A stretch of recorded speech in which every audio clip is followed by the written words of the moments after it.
Namaskar and greetings from Kaivalyadhama, Lonavala. The topic which I will discuss for a few minutes is why yoga is so important in today's time. And actually it is very interesting because yoga essentially is a science, is a practice, is a process of controlling the modifications of your chitta. Chitta, which we loosely translate as mind, but originally Maharishi Patanjali meant the mind, intellect and ego together causes the subtlest aspect of our personality, which is called chitta. So yoga in essence has always been meant to control the modifications of the chitta or control a mind. And the practices have been there for more than 2000 years. However, in today's time, with advancement of technology, with advancement of science, we have materially grown, but it has also resulted in us being mentally very fragile. Our span of attention today of the youngsters is not more than 10 seconds. If you want to reach any message, you have to keep changing something in 10 seconds to keep their attention on. The strength of conviction we have seen has reduced considerably. The rate of suicide globally has increased drastically. Mental health has been the greatest casualty during the 2 years of pandemic. And we see more and more cases evolve in today's time. And therefore, yoga plays one of the most important roles in ensuring that you are physically, mentally, emotionally, socially and spiritually.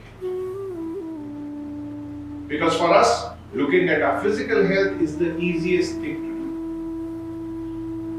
And when I ask you a question, how are you? If your head is not paining, if your shoulders are okay, if your legs are alright, if your knees are good, you will say, I am alright. But if emotionally you are weak, if mentally you are disturbed, you frequently feel that I need to cry. You frequently question yourself. But with that circumstances, we will never say that I am not good, because we do not essentially consider mind and emotion as part of it. But yoga ensures that when you take and talk of your health, it is at all levels. So practices of Ashtanga Yoga, which Patanjali Maharishi has prescribed, which is referred to as the traditional principles of the yoga, that is where the essence of the yoga lies. It speaks of yamas and niyamas, the fundamental nature which we should develop. But most of our practices of yoga all over the world are focused more on how difficult asanas are. Sometimes so difficult that it may take someone else to get you out of the asana. But yamas and niyamas are fundamental concepts of your personality. And that is what we should start with. 5 yamas, 5 niyamas. For example, one of the yamas is satya or truthfulness. We should try to imbibe it through awareness and observation, because that is the essence of yoga. It is about observing your own self. You do not want others to be observing how difficult asanas or what you are doing. Neither you are meant to be observing how well the other person is doing. but you are meant to observe and be aware of your own internal self. Because the journey starts within. The cosmos is within. The world may be very beautiful, but if you are not stable, not harmonious inside, nothing will look beautiful. And the world outside may not be beautiful, but within you are satisfied, you have compassion, you have love, you have affection. The world will be beautiful because internally you are. So yamas and niyamas take you to the path of internal beauty. Once you establish that, then of course the practices of asanas, practices of pranayama, practices of concentration, practices of self-restraint, not to get affected by external stimuli, practices leading towards meditation.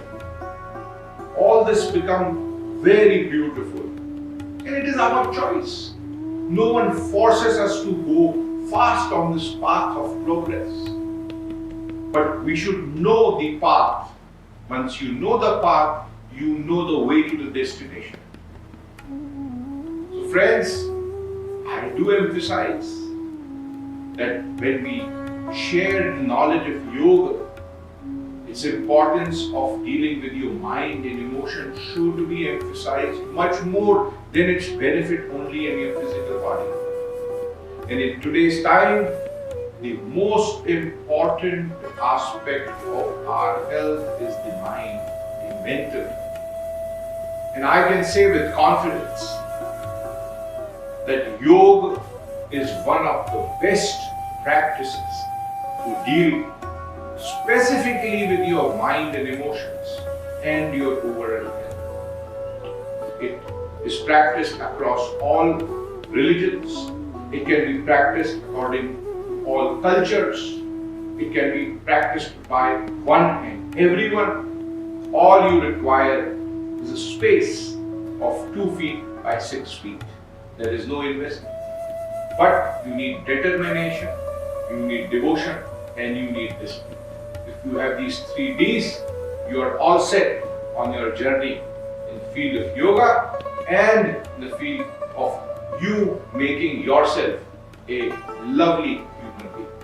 So I wish you all the best on this occasion of International Day of Yoga 2023.